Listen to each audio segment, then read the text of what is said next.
Here's another random diversion. This is a device called an autosiphon, and I saw it in a catalogue while I was looking for some electrical and plumbing components.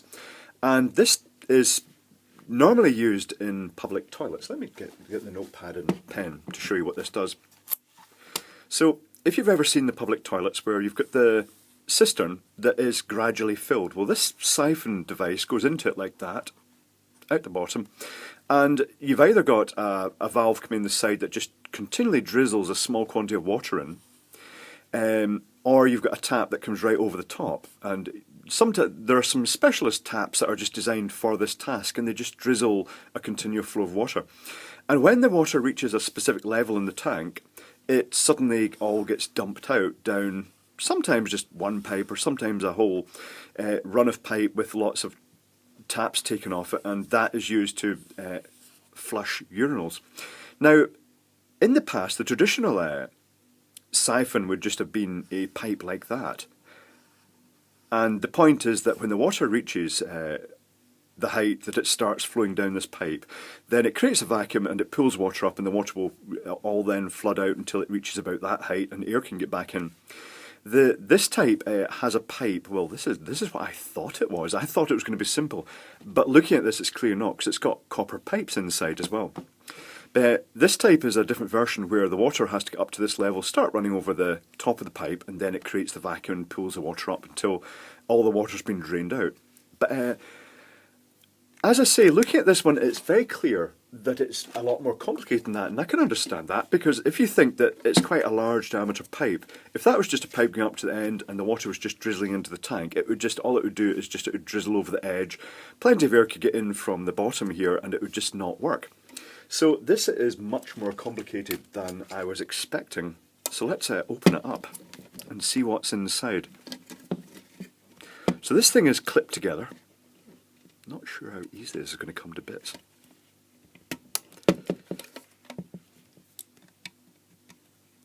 So this is a fairly chewy plastic. There's also a little air pipe goes in here. I guess that might be to do with displacement of... maybe that lets the air in the control. I'm not really sure, actually. Or maybe it lets the... Oh, you know what? I bet there's some sort of release valve. Oh, that's complicated. So that little hose is just held in by a clip, and it goes up to the end inside. It just goes loose. So that when you actually put it over here, it's just going to end up somewhere up about here. I'm guessing it might be to allow air out.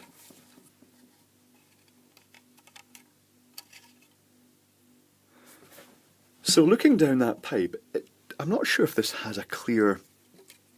I think there's something really serious going on in here, and this is glued. I think I'm going to have to break that seal.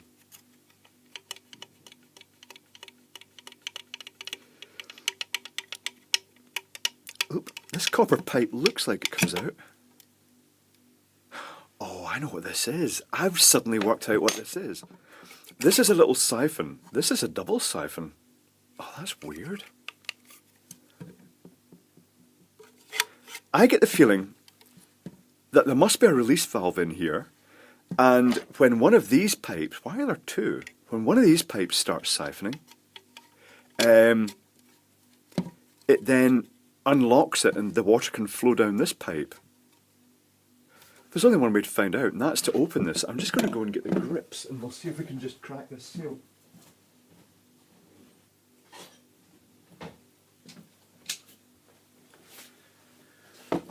I don't think this is going to come off easily. I think that is glued. This may be destructive, but you know what? We need to know what's inside. Oh, this might not be as easy as I think.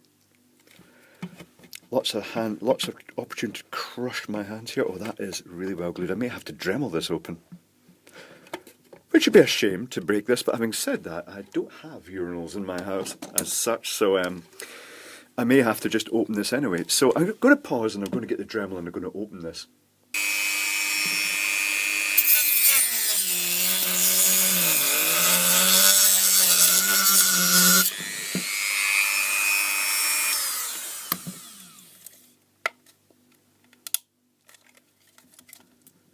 Is that going to open? Let's apply some leverage. Screwdriver, screwdriver, where's my screwdriver? Okay, I'll use this one then.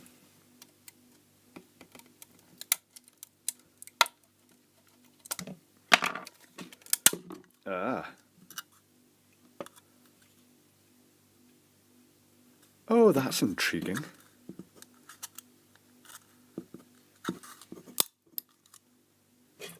So, oh, I get it. That is like a valve. That this pipe sits in there,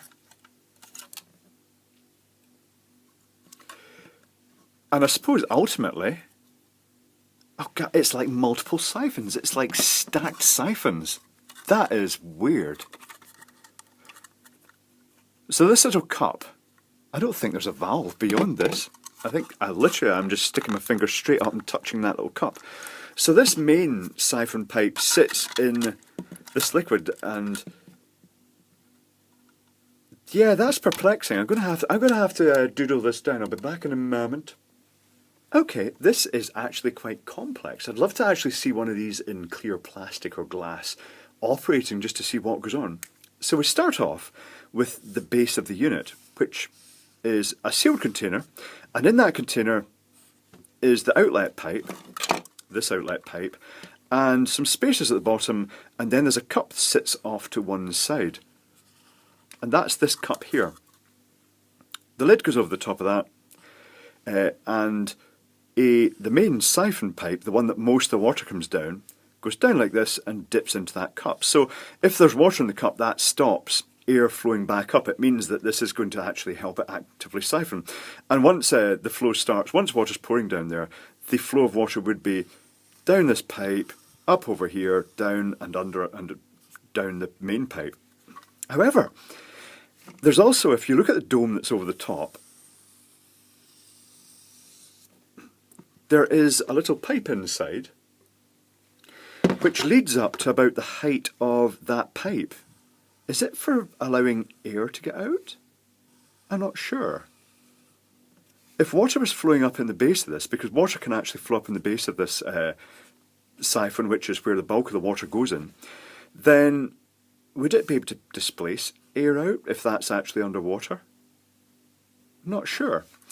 But then after this, in case that doesn't start the siphon itself, I'm guessing that these are sort of trigger siphons, because there's a pipe comes up that seems to be placed over this cup of water here.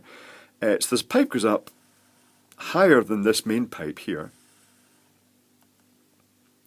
and it goes into a sort of upper siphon chamber, which is a little cup over it like that, and a little mini tank of its own. So water flows in there. If water reaches the top of this dome in here, which is this bit, this is the sort of, that pipe comes in here and goes up to the top of this sort of dome, which also has a little hole in the top. Oh, this is complex. Fluid dynamics, it's so... Let's see if we can get that out. It's clipped in quite tightly. And the other side is now clipped in again. Your sense.